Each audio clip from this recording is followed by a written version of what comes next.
and welcome all to another episode of the Spooky Horror Show podcast. I am your host, Sean. Again, I'm joined by Anthony, and today we're going to be talking about Zach Cregger's Airbnb horror, Barbarian. But before all that, remember, if you'd like to support us, if you're watching on YouTube, like, subscribe, leave a comment. All of that helps us with the YouTube algorithm and engagement. The video version is also available on Spotify, where you can follow us, rate us, and leave a comment. The audio-only versions are available pretty much everywhere, so you can follow and rate us on the platform of your choosing. Links for everything are in the description below. With that out of the way, Anthony, it has been 3 weeks. I was going to say, it hasn't been that long. It hasn't been that long. I know we did record recently, just before I think you left, so that's 2 weeks. So then, 3. Yeah, so it'd be like 3 weeks. How have your 3 weeks been? I don't know. I work 2 jobs now. I don't fucking do nothing. Well, other than that, I've done like fucking a lot of building in those 3 weeks. I finally completed a hangar, a full airbrush project, a few fucking other things. So like that front, I'm doing a lot of shit all at once. Other than that, I'm boring. I'm a boring dad with a dad bod and nothing to do. I would have said that we stay home, but 2 weeks ago, 1 week ago, 2 weeks ago. You got back. Yeah. It was recently you got back. Because it's like, we went to Universal. The parks were awesome. The new, I don't even know what the fuck was the new park called. It's the new Universal area that they just did. I can't, for the life of me, I can't remember the name, but it's like a bunch of parks in one. It's okay. One of them, like one of the areas is the Super Mario World. Another area is How to Train Your Dragon. There's a Dark Universe world, which is like Frankenstein and the Wolfman and shit like that. There is, I think there was another Harry Potter place. I remember them saying something that there's going to be another one of those. I don't really care for the Harry Potter thing. Like, it's fine, but I don't care. And neither does my wife, neither does the kid. Yeah. The Super Mario World was cool because they have what is it? I forget. It's like called like Mario Kart Racers or something like that. It's a track ride, but it's like an ARG ride. So you sit in a Mario Kart and you ride around and you throw shells at the opponents and shit. It's pretty cool. We didn't go on the Donkey Kong ride because the lines are out of control. We bought Fast Pass stuff and for everything. It didn't matter. Yeah, especially with that park, because a lot of that park, like that specific park, opened up, I think May. I was gonna say it was like really either April or May. Close. Yeah.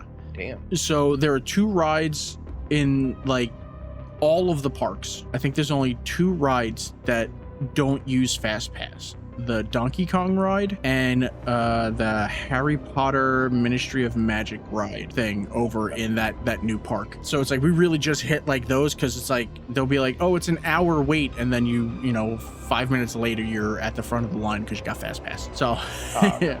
Plus, like all I feel like it's just a waste all together, you know? Like, yeah, well, because like that's waiting a line to wait in a line. The line that you wait in is a lot shorter than the line everyone else is in. Like there was one ride we went on. I think it was the Mario Kart ride. The regular ticket holder line was 3 hours long. Jesus. Yeah, and it was so long that most of your day is for one fucking ride. Exactly. The wait was so long they closed off the ride to new people. Doubt it. The Fast Pass line was about 30 minutes. So it's like wait on a line for 30 minutes or wait on a line for 3 hours. And that's not including, because right after we got off the ride, it broke down.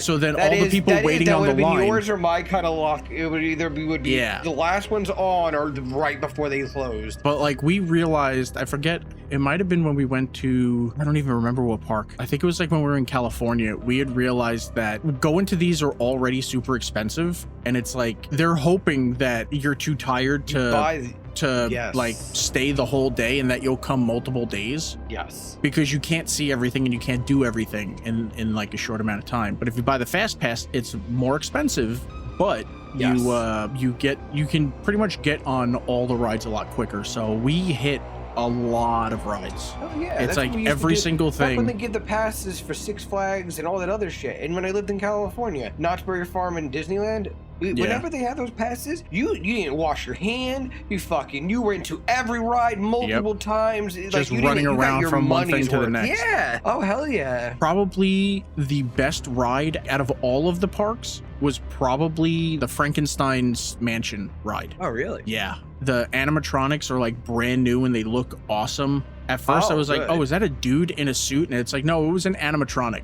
The voice acting is great. The special effects are awesome on it. It's like if they were hoping to restart the like Universal Dark Universe stuff, they could get it from that. That's something that they should start from, because the storyline for that ride is I think it's like Victoria Frankenstein. She created the Frankenstein monster, and Dracula is trying to do some bullshit, but she's trying to like capture him to prevent him from doing that, but he breaks loose or something, and then he releases Dracula's brides and they start attacking you. God. The Wolfman at one point is jumping around trying to attack you. The Mummy. It was so fucking cool. I wanted to go on it again, but we were like, fuck it, let's go hit the like everything, werewolf ride. More things. Yeah, sucks you didn't get to double back. It was always great when you got to double back.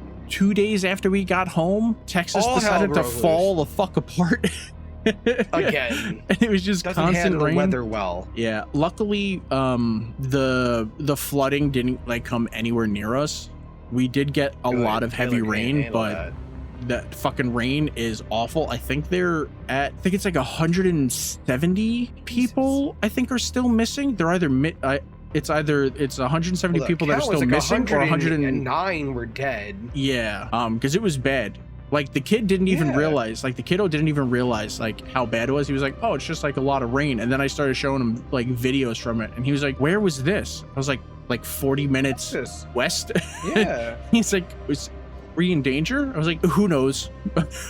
You don't know. It's Texas. You think you're far away, and then out of nowhere your house is like uprooted. Yeah, exactly. You think so, and then all of a sudden it's like, oh fuck, the entire yard is flooded. But yeah, the rain is down.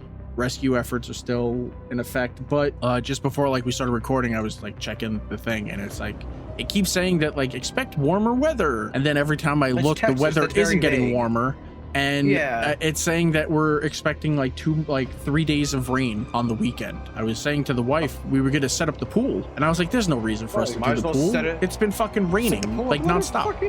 Let the rain fill it. It's like all June it's done nothing but rain. So it's like, fuck it. It might as well not even bother. Ready for some production facts? There aren't a lot. Barbarian is written and directed by Zach Cregger in his solo screenwriting and directorial debut. The film stars Georgina Campbell, Bill Skarsgård, and Justin Long. Inspired by The Gift of Fear, Zach Cregger wrote a 30-page scene incorporating subconscious red flags women often encounter in daily interactions with men. He drew from a section of the nonfiction book that advised women to trust their intuition. Cregger chose an Airbnb double booking scenario as the ideal setup, with a woman arriving late at night to find it already occupied. His writing approach was to surprise himself, believing this would also surprise the audience. He stated, as long as I have no long plan, then no one can know what's coming, which is true. That works, because I like how they set it up. I think the ending was a little bit abrupt, but it's, you know, it's whatever. During the writing process, Cregger grew frustrated with the story's predictable direction.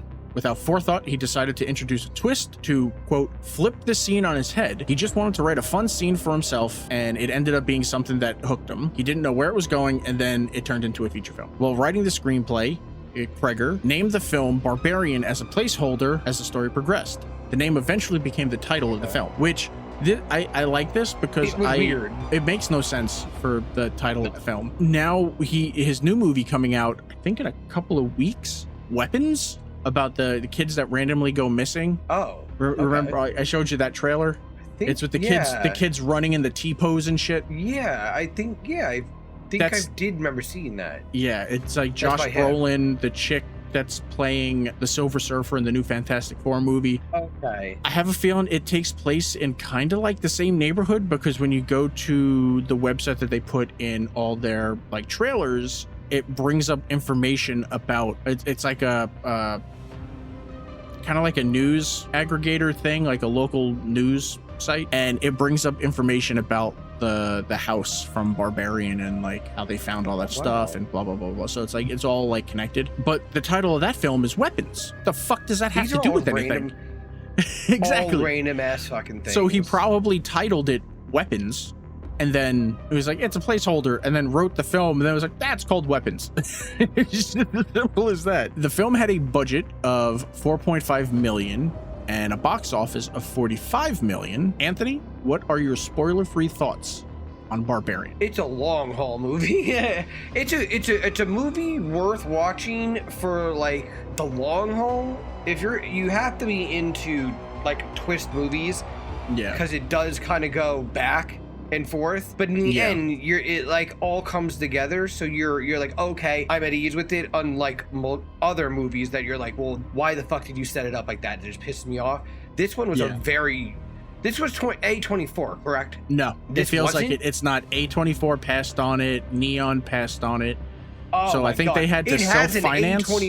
It has an A24 fucking feeling, and let me tell you, they did well. I think after solo financing it, and then I think they got some foreign financiers involved. I think they ended up getting money from New Line Cinema, which I think was still part of 20th Century Fox, because I'm pretty sure 20th Century Fox distributed it and everything. But yeah, this 100% feels like an A24 film, like one of those. It's nuts. It's nuts. And yeah, I think I've mentioned it on the podcast, and I know I've told you before. I've wanted to watch this, and I was supposed to watch this with my wife, and no, I told her, I was like, okay, yeah. She's like, we'll watch it tonight. So I was like, okay, cool. And then I'm in the office and I'm doing stuff, and I come out of the office and she's sitting on the couch watching it halfway through it. And I'm like, what are you doing? And she's like, oh, I'm watching Barbarian. And I'm like, yeah, but why are you watching Barbarian? We were supposed to watch it together. And she goes, not anymore. Oh, I thought you already watched it. I was like, no, you told me not to watch it because you wanted to watch it with me, so I didn't watch it. She was like, oh, well, I can stop watching it. I was like, what's the point? You're already halfway through. That was like 2 years ago. So this is the first time that I've ever watched Barbarian. It isn't that older of a movie. Yeah, I think it was like 2022 or 2021. It was a new release. Oh, okay. No, this is a couple of years old. So yeah, it's been a while. And it's the same thing with another film we're probably going to cover later this season, The Black Phone, with Ethan. Oh, Black Phone. I haven't seen it yet. Who the hell? Ethan Hawke, right? Ethan Hawke. Yeah, that's another one where she's like, hey, don't watch this without me. So I was like, all right, I won't watch it without you. And watch it with you. I walked in and she's watching it. And I'm like, what the fuck are you doing? She's like, well, I thought you said you already watched it. And I'm like, you were just hearing things that you want to hear. Like, you're not listening to any of the conversations that you were starting with me. I didn't come to you and be like, hey, let's watch this together. You came to me, told me not to watch it without you. And then she's like, well, I only watched the first 10 minutes of it. I could just stop. I was like, why? Just I'm not going to watch it now. So again, that's another film that I have not watched yet because she watched it without me after telling me not to watch it without her.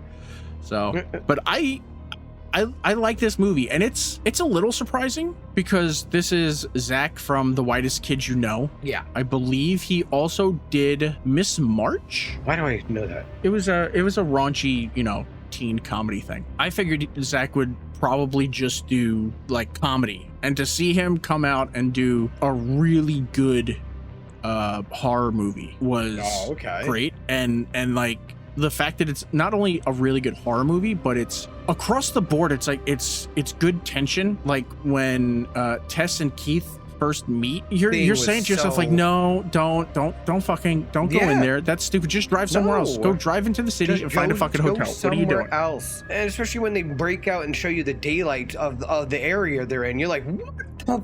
When they introduce Justin Long's AJ, you're kind of like, but he's so he's so likable. Oh my god, bro. And everything. Yeah, I know. And then it's then not I till said later to you're her, like, I was like, you know, I ugh. feel like I really hope this isn't the case, but I feel like maybe that really is him in real life. He's just so nice that it can't be real, like Yeah. Ryan Reynolds, you know? Because it's like, Like, you know, I've too heard, nice is just too nice. yeah, I think I've heard stuff that Justin Long is kind of problematic, but I'm not completely sure. I haven't really Yeah. looked into it because I don't fully Want to be care. disappointed anymore. Yeah, It's like, dude, I all just- the people that we grew up with are all disappointing fucking dicks. It's my whole thing is like, I don't care. Okay. It's not that I don't care. My emotional bandwidth is very fucking limited because it's like everything is just And no one fucking used it awful, on that. especially now. So unless Justin Long is coming out and being like fuck trans kids and shit like that, like J.K. Rollins, fucking whatever the fuck that stupid bitch's name is, or fucking Chuck. Zachary, what's his name? Zachary Levi? Oh, that guy. Yeah. Where he's coming out and he's all like, Jesus saves. COVID is a fucking hoax. The It's a COVID myth. vaccine gives you cancer. Fucking, it's like, I have enough of that shit constantly loud that if there's like murmurings that he's like problematic, I don't give a shit. Yeah, I can't. Yeah. When it's actually like full blown out there and it's like, oh hey, here it is, then I'll be like, okay, Double yeah. down and shit Until like then, that, I yeah. just I don't care enough to fucking sit there. I don't need to sit in my feels on a constant fucking basis because of it. Seeing him play the type of character like that was, Oh god, it hurt I was so like, much. yeah. It hurts so much. The creature in it was fucking like disgusting. Oh, And like, what was that? What was it? Not ruined. Ruined. What was the one where they got stuck in? They were cliff divers or whatever, and they got stuck in the cave. And Descent. They found The Descent. The Descent. That movie was another good movie. I love that movie and I hate that movie. Oh, yeah. Because it just Well, makes because me it's feel scary as bad. shit. Yeah. Yes, it's like But- those things in it where you've been down in a dungeon with no fucking sunlight and all that, and that kind of shit happens. Yeah, because I'll probably put up a screen grab of the scene, but when Tess manages to get away and the creature is just looking through the fucking basement window at her, Oh my god! I was like, that's fucking terrifying. As it's just Yeah. looking at her and then just slinks back into the darkness, I was like, get the fuck out of here. No, I really enjoyed this movie. This is definitely something people should watch. But yeah, let's get into the plot. The film opens with Tess Marshall arriving at an Airbnb in Detroit on the night before a job interview. Apparently, not only is she here for a job interview, but she's also trying to get away from some dude, which is never fully explained like throughout the entire movie, but you know, it is what it is. No big deal. Out the door, it takes a couple of tries, but she manages to get the key box open, and when she does, there's no key in there. Of course, because it's too late at night, when she calls the booking agent to find out In where the key is, rain. there's no answer. Yeah, that too, because I don't know exactly what time of the year this is supposed to be. Oh well, it was like downpouring. Yeah, but it is Detroit and it up north more, so it might be cooler, like just like colder in general all year round. Like I don't know what their high heats are up around there. Going back to her car, she notices a light click on inside the house and sees a man standing in what I'm assuming is the living room. She rushes back to the house and bangs on the door and rings the doorbell until Keith answers the door. And that is the dude that plays it, right? Pennywise. Yeah, that's dude. He Bill- is such a good Bill's- fucking actor. yeah, Bill Skarsgård. He's also the character The Boy. I think that's what they called him in the Stephen King TV series and shit. And I'm like, why would you have him play a character that isn't? I'm like, oh, whatever. But yeah, so she rushes back, seeing a man inside the house. She rushes back to the front door, banging on and ringing the doorbell. Keith finally answers the door, and they discover that due to incompetence, the house has been double booked. Very common. Yeah, it's kind of why I don't like Airbnb, like any of like the Airbnb style fucking Oh, things. I think they are just nothing but predatory. And on top of that, it's always absurd fucking money. Initially, Tess is a little weary of the situation, but enters the house anyway because it's cold and rainy. Sleep in the car. Yeah, but after using the bathroom and spotting Keith's electric toothbrush charging on the floor, which is just not right to me. That's super disgusting, right? Like just leaving the Yeah, toothbrush that on the is floor, really especially gross. a bathroom floor. That alone would have made me go, nah, I'm out. I can't. Yeah. This guy is clearly a fucking monster. He puts his toothbrush on the bathroom What floor. a sociopath. Yeah, it's gross enough that it's in there in the first place. You know, like it's bad enough. Then you have it on the floor. Oh. Yeah. Tess decides that she's gonna go sit in her car and call around hotels and try to find a room, but Keith talks her into just hanging out inside where it's warm and dry. The hotels are all booked up because there's some sort of a convention going on. So Keith again talks her into staying at least until the morning, where they can call the property manager and get like refunds and shit. Keith tells her to take the bedroom. He'll sleep on the couch. She agrees, probably because there's a lock for the door and she's pro room with lock, as everyone should be in this situation. While they wait for apparently the only bed sheets in the house to be cleaned and dried, Tess and Keith bond and warm up to each other while drinking some wine. Whoa. The drinking the wine thing, he pushed that so hard. Yeah, well, I think because it's kind of trying to set up that like Keith is a predator, and then it's like, oh, yeah, he's he not. Must be, yeah. Yeah, but then it's like, oh, he's not. He's just he opens the door to see this attractive woman like standing there, and it's like, oh, what the fuck, and everything. And now he seems super fucking awkward, you know, like he doesn't really know what to say. He keeps like bumbling over his words, and he's like, I could make you tea. Do you want some tea? Like he even jokes like, you know, I can make you if you don't want wine, I can make you another cup of tea. You can watch me make it. Yeah, like that's what I mean. It was a little awkward. It was like, like, this seems a little weird. I think it was after she takes a photo of his ID, which, ladies, that's a very smart thing to do. Well, If it's this type of situation, or if it's like one of those dating app dates, if you can in any way, shape, or form get a hold of their ID or snap a photo, be like, hey, take a picture with me, take it, send it to the 100%. fucking cloud and shit. Like, always have like that shit as a backup. So that's smart. But I think it's like after I would never date now if I had to. Never. No. I'd just stick to animals and games. I could not fucking do it. With Jackie having had cancer and everything, she constantly talked about like, you know, if I die, like I don't want you to be alone, I want you to meet someone. And I was like, that'd be a bad idea. I was like, what are you talking about? Like, no, I'm single for life after that. Like, yeah, good to go. No, I've seen how dating is right now. I want no fucking part of it. It's so fucking dog trash. Who the fuck would I meet around here of quality? Absolutely fucking not. Like, no. I'll no.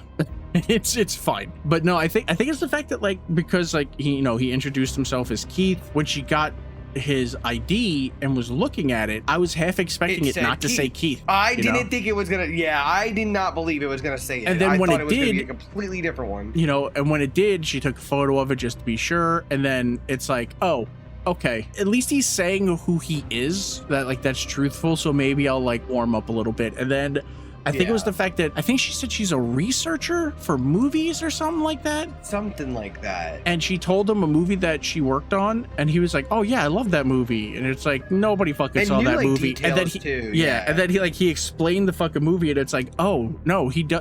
Okay. But psychopaths still do that. Yeah, so I feel like that was like the thing that was like disarming her and shit. They started to grow on me, like especially towards the end. Like you think something's gonna happen, and it's like, I'm gonna go. You have a good night and everything. And he like left, and she locked the door and everything. But that night she wakes up to the sound of her door opening, and she's freaked out and that it's wide open. He was on the couch and nobody's there. Yeah, he's sound as well. I wouldn't say sound asleep on the couch. He's pretty far away. He's pretty far away. Looking through the doorway, she can see him sleeping there and kind of stirring, and it sounds like he's talking to himself. So she's thinking that like, oh, he's faking it. And goes to check up on him, and he is in mid-nightmare. Yeah, he is not having a good go of it right now. He's like the dog asleep, running in place. I thought at first she touched him to wake him up, and like he didn't respond, and then I realized no, she got scared and like didn't touch him, because then when she does finally touch him and everything, he like jumps, he's like, ah! And she screams, he screams, and he's like, what are you doing? And everything. She's like, someone opened my door. And he's like, what? I was asleep. You didn't open my door? No, I was asleep. No, I was having fucking nightmares. But you never know. She goes back to sleep, and I think that's when you get a shot. I think the basement door opens. It either Does it? opens or it closes. Yeah, because there's a Closes shot is down what I the think it hall. is. Yeah. So Yeah. someone was in the house and think someone it opened was- that fucking door. In the morning, Tess wakes up late and rushes to get ready. Keith is already gone, but left a note that I think that like he hopes the interview goes well and he'll see her later, and to leave the key in the box so that like if he comes home before her, she can like he can open the door and everything. Tess goes to her interview. Everything goes well. They really hit it off. And as the interviewer thanks her for coming all the way out there, Tess mentions that it wasn't a problem because she found a nice Airbnb to stay at. This was another red flag. Yeah. Even they were like, you need to go somewhere else. Yeah, this is when the vibe completely shifts, because when Tess mentions the neighborhood the Airbnb is in, her possible boss is all like, yeah, that's not a good neighborhood. You really don't want to be in that neighborhood. You should probably leave. But Tess is all like, no, it's fine. I have a roommate, which that doesn't make it sound any better. You know what I mean? Yeah. She tells Tess that she needs to be extra careful in that area because it's really bad. And lo and behold, when she, it's something that you mentioned earlier, but I didn't mention when she pulled up or when she left. Oh. When she pulled up at night, you don't really see the neighborhood. You see nothing. There's a light too, but there's a light from the house. Well, there's a light from the house. And it's only really illuminating to like the bottom of the steps, maybe like part of her door. That was it. And it really is a thing later on. For me, it's like that's kind of weird because it's an urban city. You would expect there to be like a lot of lights, but there is a lot of urban decay because the upstate New York town that my cabin is in, that entire town has 2 streetlights in the entire thing. Oh my God, I hated that in Texas. And that's kind of normal because it's a super small town. Really, yeah. But there's not like a huge population of people. But then like even here on my block, I think there's only 2 streetlights and none of them are by my house. It's not like they have them spaced out it's like there's one at one corner and then I think one all the way down the block at the other corner and like that's it. But that's still 2 more streetlights than this entire block has. So, you know, she looking at everything, she looks kind of like what the hell's going on. And then in the morning when she walks out to her car and she looks over at the other houses, and it looks so bad. It's like they legitimately look like houses on the other side of the tracks in my town. Yeah. Where it's just like the roofs are gone from flooding and fires and shit. Like it's bad. And I was just like, yeah, I can understand being like, you know, it's fine when you pull up.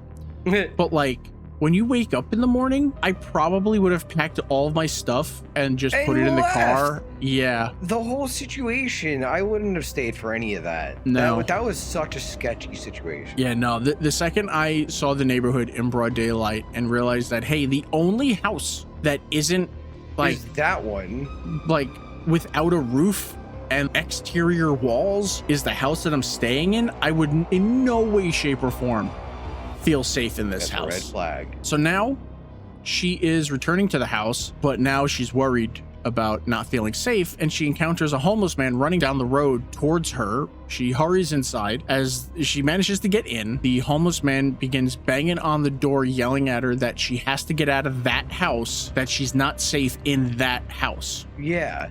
It was very specific, and she didn't listen to what he was saying. Yeah, he's like, you need to get out of here. Like, the guy's like, even if like the guy left, and like when she calls the cops and the cops are like, yeah, we don't have anyone we can send there, I'd be like, what the fuck do you mean you don't have anyone that you can send there? What the fuck are you talking about? Like they gave up the block. Like you see like later when the cops show up, like how fucking dismissive they are. I'm like, Jesus Christ. But it's policing in America, so it's kind of the norm. Keith is still not back, and mid-pee she sees that there's no more toilet paper on the roll. She can't find any extra in the cabinets, so she decides to take a look in the creepy-ass basement. She accidentally gets locked in, which I think we'll find out later. It's not an accident. I think unless you have like a key, I think that's supposed to lock so that you can't get out. I think that's the whole point of it.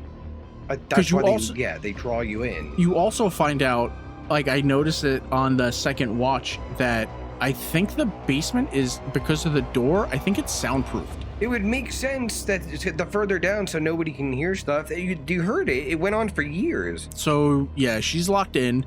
She's walking around trying to figure out a way to get out, and she spots a rope coming out of one of the walls, which is weird to have a rope going through a wall.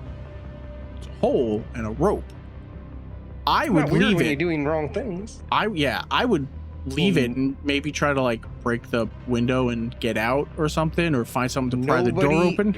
Nobody would do that shit. Nobody says to do. I'm gonna go and check these things. Yeah, but nope. She pulls the fucking the rope, and it reveals a hidden corridor leading to a room with a camera, a stained mattress, a bucket for pissing and shitting, and a bloody handprint on the wall. Freaking out, she runs back out into the basement and hears movement upstairs. She starts banging on the window and sees that it's Keith. He just got back to the house, and she tells him through the window, like, hey, locked myself in, can't get out. So he helps her open the window so she can pass him the key so that he can unlock the door. Well, unlock the front door to get in, to open the door to let her out of the basement. She wants to get the hell out of the house, which is the right move. He's like, no, I want to go and look, and I would be like, go look on your fucking own. She explains everything that she found down there, but like he's like all intrigued. Yeah, he's ignoring the warnings because it sounds kind of fucking crazy that like she pulled on a rope and the wall opened and it revealed like this labyrinth that leads to like piss-soaked like sex room or something. Like it sounds super sketch, dude. It's disgusting. But she's like, I want to get the fuck out of here, and he's like, I want to check it out, but please don't leave in case anything happens to me. Which, if you're that worried something's gonna happen to you, don't go. Don't go. Yeah, it's that simple. Don't go. He goes down for a minute, and then there's a thud, and she doesn't hear him anymore. So stupidly, Tess goes down after him. She ends up, while walking through that corridor, finding an even deeper tunnel, and it's down in this other area. She finds an injured Keith, and she is far too loud for the level of scared he appears to be. Yeah. Why is she so fucking loud? I mean, if quiet was the goal, you're definitely not working on that. And honestly, I don't know how she would think she'd live through it being so fucking loud. Right? It's like you're walking through a tunnel. You shouldn't be yelling out. I figure you're trying to be the quietest you possibly can, because you don't know what's in front of you. It's all dark. Yeah, everything is fucking dark and shit, but she's just yelling, what do you mean? We have to get out of here. And he's just like, would you please be quiet? Like, there's something down here, something bit me. She's like, what? Something bit you? No, we have to go this way. And he's like, no, something's over there. Please be quiet. We have to go this way. No, she gets louder. Go this way. It's like, why are you still fucking yelling? He just said something in the dark bit him, and you're still talking to let them know where you are. Like, it's like, Jesus fucking Christ, man. Come eat me. Come eat my flesh. Come on. But while they're arguing about which way to go, Keith is suddenly attacked and killed by a naked, deformed woman that we'll find out a little bit later is called the Mother. Oh my God. The Mother bashes his skull against the wall, killing him. This immediately cuts to Justin Long, AJ, driving down a coastal highway in California. Is that Highway 1? Like Route 1? I have no idea. Because is Route 1 the coastal highway? Might have to rewatch it again. Well, you're from California. You know these things? I was too young to ever know any of that. I guess. Well, it's a highway that's on the license. Yeah, it's a highway on the coast of California, and he's just driving down without a care in the world. That is until he gets a call from what I'm assuming is his management team. One of his co-stars went to the studio with a sexual assault allegation against him and told the studio that she will not be a part of the show if he is. Yeah. He's informed that the studio is going to be launching an investigation, but basically they're firing him. He is also informed that she's probably going to be pressing charges as well, so to be prepared for that. He is having his little mini freak out, which you would. Yeah. And then goes to his financial manager to try to figure out if he has the money to fight the charges. He's informed that because of his spending habits, he has maybe 6 months covered before he's broke. He thinks selling his real estate and rental assets will help cover everything, but the financial manager tells him that it's really the California house mortgage that's killing him. He needs to sell his house in California if he wants to weather all of this. Yeah, I don't even understand why you need that big of a house. Just get rid of it. Because at first I was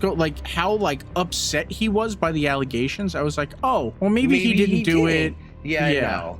And then it's like, no, he's actually a piece of shit. With him, it's all about status and the appearance of being well off. I think that's what it is for him. So it's like he doesn't want to sell his big California house because that shows how rich and powerful and everything that he is. He'd rather sell his other shit. The financial manager is like, none of those bring really anything in.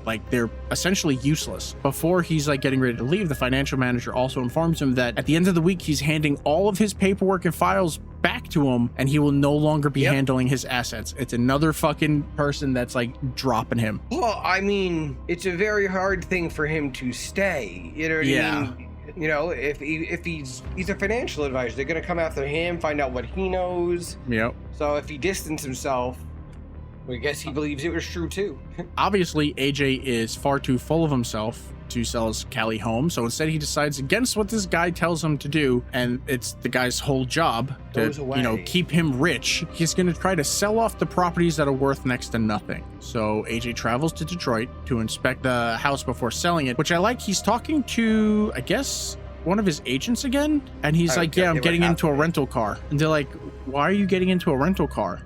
He's like, oh, I'm in Detroit. Yeah, and they're like, well, you're not supposed to leave the state. Yeah, he's like, am I under arrest? And it's like, well, I mean, charges are probably going to come down, but you need to be here in case things come up. And he's like, I'm not running. I'm trying to liquidate assets. Because at this point, we're still under the assumption that maybe he didn't do it. Yeah. You know, a big thing with this film is that there's twists. You thought Keith was like probably the monster of the fucking film. Then you find out, oh no, he was just a nice guy. They were both put in like a pretty awkward situation. They were just trying to make the best of it. And there was kind of a connection there. Then you meet AJ, who is being accused of like all this like nasty fucking shit, and he's losing his job and everything. So he's like, oh, okay, maybe it's like not that, but then twist it. No, he's a piece of shit. Oh yeah, he's when he gets to the house, he sees that Keith and Tess, all their stuff is still there. He calls the property manager to find out if anyone is staying there, and the woman's like, no one's there. This woman is fucking awful at her job. She's fucking terrible. She knows how to pull the scam. I'm like, Jesus fucking Christ. Has what?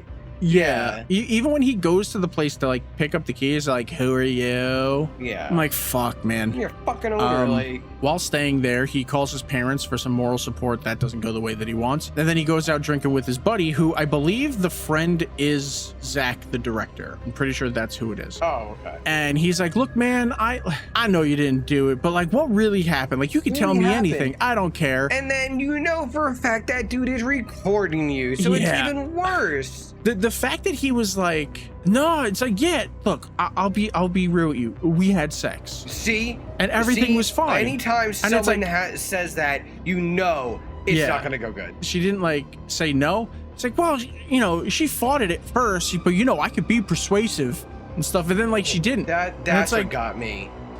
I was like, bro, yeah, and you're a rapist. No, you're a rapist. Like, you're a rapist. Like, what the fuck? But yeah, he's a piece of shit. He did in fact rape his co-star. Back at the house, AJ finally makes his way into the basement, where he finds the hidden basement rooms and starts measuring everything, believing it may increase the house's value. So fucking much. He's a fucking AI Google and fucking, can you use basement square footage? I'm like, oh my God, it's so gross. It's so fucking stupid. He's like, he's touching the bed and then he wipes it off. I'm like, oh my God, stop touching things. I walk into a gross room and I'm like, no. Or when he walks into the kennel room, which you know that was used to like house people, and it's just like he's like opening the doors and he's like, okay, and he starts measuring. Like, he just does not care. He does not care at all. I believe something grabs the measuring tape he's using and then yanks it away from him, and that's when he is attacked by the mother, ends up falling into a hole where he meets Tess. The pit of despair. We now cut to a flashback. I believe it's 1981, but I don't ever remember like a title card. Like, I don't ever remember it saying what the year was. I don't remember. It's like through looking up stuff, I'm pretty sure it's like 81 because it's Detroit, so I'm assuming it's around the time that like the auto industry there is like crashing, which that was like the 80s, right? Oh, I can't. I like, want to say yes. I'm not entirely sure. I think that was like the late 70s, early 80s. When Frank came walking out of the house, I didn't realize it was a flashback. I assumed at first that like it was a flash forward. Oh yeah, no, I knew. Because as he walks out, the house is all done up, the grass is good, and then it shows like the other houses and they're all good. And I was like, oh, okay, maybe like gentrification finally took over and made everything look really good. But then you see him get into his old ass fucking car, which is also at the same time probably brand new. I was gonna say, honestly, the amount of people that come into a dealership with those cars, it's just out of control. But yeah, as he's walking to the car, you see like the rest of the neighborhood, and it's like, oh yeah, no, this is we're back in that time period. Okay. Frank is the original owner, and he is heading out to the store so that he could buy baby supplies for a home birth. As he's leaving the store, we watch him stalk a woman and then gain access to her home under the guise of a city utility worker, with the implication that he's going to come back later to abduct her when he makes sure that the bathroom window is unlocked. He used a water company uniform with the name Carlos on it. That's all it says. Doesn't look like a Carlos. He doesn't look like a Carlos. But more importantly, no brand. Didn't walk in with tools. More importantly, when he gets home, his neighbor is outside the house and tells him not to be alarmed when he sees a for sale sign on his yard because they're trying to sell before the market implodes. Right? Frank is still wearing the disguise, and the neighbor never comments. Asks, why does your thing say Carlos on it? Not once. Not once. They talk about like, oh, do you think you'll sell too? But Frank's like, I'm never leaving. But like, you never comment like, hey, why are you wearing Frank, I don't mean to pry into your life, a utility company's jumpsuit with the name Carlos on it? The name Carlos on it. Just Frank, why does that say Carlos? Outside the house, everything looks gorgeous. Inside the house, it's fucking disgusting and quiet. And this is where I realized, oh, maybe that the door locks behind you unless you have the key to open it, because he's walking through the house and it's quiet, but when he opens the basement door, you can hear someone screaming downstairs. And once the door shuts, it's dead silent again. It's called a murder basement. That's how that works. In the present, the mother has locked Tess and AJ in a hole, and Tess tells AJ that mother wants them to act as her children. AJ doesn't want to drink the bottle of milk, so she points it towards Tess, and Tess is like, and just starts sucking on it, gagging it down.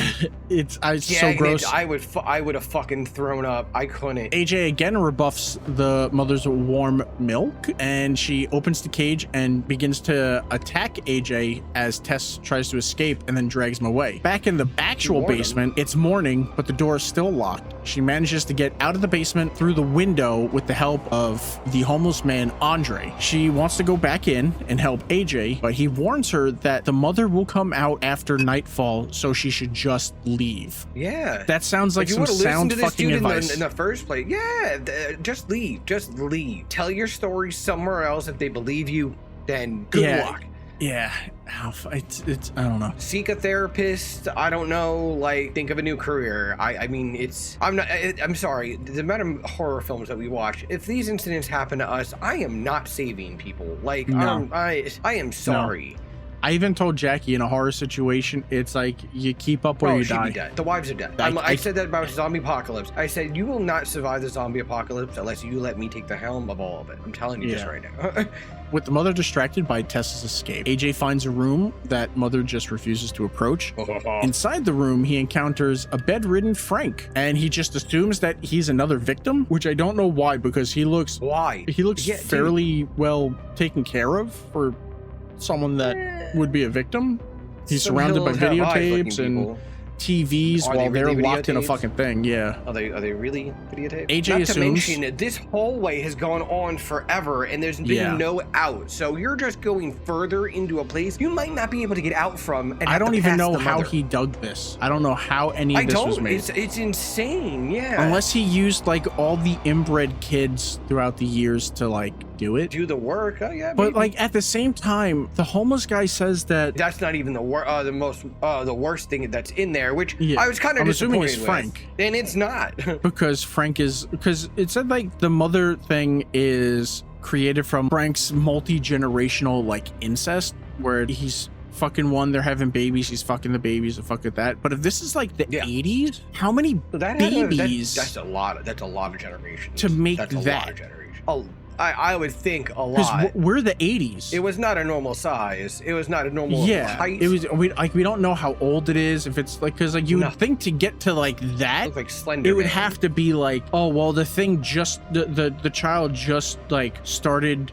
I'm assuming he only kept the girls for breeding. Probably, yeah. And then it's like once they were, able to have kids, he probably started before that because he's a fucking monster. But like then they would have baby, and then just that. So it's just like because it's like multi-generational. It's like, how many fucking like they never explain how many generations are down there to make that fucking monstrosity. A lot of cages. It's like everyone else, if there were others, they're all fucking dead. So it's just him and the mother. But AJ assures Frank that he'll call the police when he gets out, but then he finds the videotapes and watches one of the videotapes and sees that Frank has been abducting and raping women, dozens of women, and AJ is horrified by this and starts to berate Frank before Frank kills himself with a concealed like revolver he had in his thing. But I just love that AJ is yelling at Frank for basically the same exact shit that doing he the same did. fucking thing. It's Maybe like, it might goddamn, not have man. been the kids or whatever, but rape's rape. There's no difference in it. It's rape.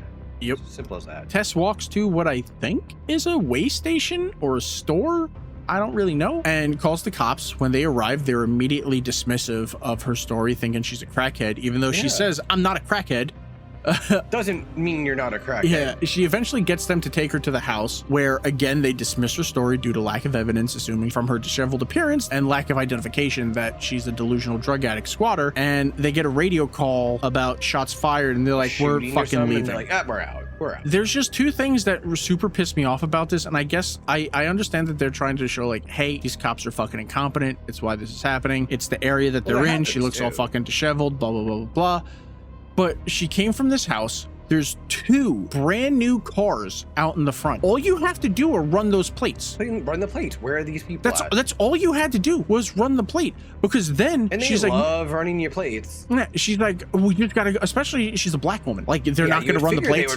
Like fuck, come on, come on. These racist ass pieces of shit. Even though one of the cops is black, you know damn well he's like, well, I'm not like them, and he's gonna run the plates to be one of the fucking boys. She even says like, we gotta go in there, we gotta save him, and she starts kicking the door, and they're like, hey, you want to spend the night in the drunk tank? The second you leave, what's to stop her from breaking into the only nice house in this neighborhood? Like, you're just gonna leave? Like, maybe you should explore a little bit. Maybe if like you entered the home, you call the property company to gain access to the house. You go in, oh my god, all of her stuff is there. Oh, she's like, it's very minimal stuff. And then guess what? You don't have to be involved in that call where they're like, hey, shots fired. You know, you can have something that's possibly a little bit safer, but no, they're dicks and they drive off. And the second they leave, she smashes like the fucking window and she climbs in. So it doesn't fucking matter. She manages to retrieve her car keys and is about to drive away, still not wanting to leave AJ, when the mother bursts through the front door, which was also terrifying. Tess runs her over and pulls a Billy Joel, driving her into the house. She crushes her between the house and the car, and the mother passes out, I guess. We think she's dead, but she's not dead because Tess goes downstairs to go get AJ, but AJ just hears a noise, even though she's like, hey, are you down here? And mother doesn't really talk like that. AJ shoots her in the stomach, and then it's like, oh no, I'm so sorry, and then he helps her out. And when they get outside, mother's gone, her car's fucked, and she's like, hey, we should take your car. And he's like, no, my keys are down in the tunnels, and I'm not going down there. Which, fair enough. You know, fair enough. She tells him they can instead go and take shelter with Andre over by the water tower. Over at the water tower, Andre explains, like I said before, that the mother is the product of Frank's multi-generational incest with his victims, which... So we know that there's at least one woman down there when he first gets home. Yeah. And he's planning to take another one. If it's multi-generational and it's multiple victims, would that be incest? It only then becomes incest if you with the offspring. It has to be the kids. Yeah. That's the only time it's incest. If he's stealing people and doing it, that's not incest. Yeah, then it's not it's not fully fleshed out. It could be a little bit more fleshed out, but at the same time, I really don't want a rapist, an incest pedophile rapist person's fucking backstory fully explained to me. So like, I'm kind of okay with it at the same time. AJ says that they aren't safe there. He says that she comes out at night. What if she comes out at night and comes over here? And Andre tells him that for the 15 years that he's been living there, she's never come by the water tower. And that is just the moment that mother bursts through a wall and violently kills Andre and then chases Tess and AJ up the water tower. This confused me because I don't really know the layout of the area like I do the Bad Ben house, but even my 13-year-old was like, why did they go up the tower instead of just going out the hole in the fence that they came in? I said this. We were both said the same exact thing. I was like, why would you put yourself in more danger? I was like, well, maybe it's on that side and the side that she came through. And he was like, yeah, but she's busy killing that dude. They could just run past her. Everything is like, you know what? Fair point. Fair Things are point. making Okay. sense. All right, I gotcha. AJ loses his gun as they're running up the water tower stairs, realizing that Mother is going to catch up to them and that she's not going to stop till she can at least get one of them. He grabs Tess by the hair and throws her off the water tower just to save himself. But Mother jumps off and manages to catch Tess at the last second, taking the fall herself. It did not look like that was supposed to happen. That was a bad sequence there. I don't feel like because I don't remember how high up Mother was, but like in relevance to them, but because like she wouldn't pick up speed. Tall. Things would fall at the same speed if I remember correctly. Yeah. Well, no, they'd have to jump at the same height. Her and pulled her in. I don't know, but yeah. Either way, Mother saves Tess and spins her around so that she takes the brunt of the fall. AJ descends the tower, picks up his gun, and while leaving through the same hole in the fence that they walked in, finds that Tess is still alive. He starts to help her up, trying to rationalize his actions to her because he's a piece of shit. After you threw me off a fucking water tube. Oh my God. When Mother wakes up and gouges out his eyes before splitting his head open. This is pretty dope. The eye thing, though, was really fucking disgusting. Tess grabs the gun. That's what I did. The eye thing was so gross and squishy. And I remember, I think it was in the Until Dawn one, you were asking about like the eye pop thing. Like you're like, is it really that easy and stuff like that? You were asking those questions, and then she does it again. That is not the same thing. Squishing them in is not the same as scooping them out. Yeah. I would think a spoon would be easiest. Tess grabs the gun that AJ just dropped again and has it against Mother's face, and Mother doesn't look scared like at all. She actually looks like, hey, it's okay.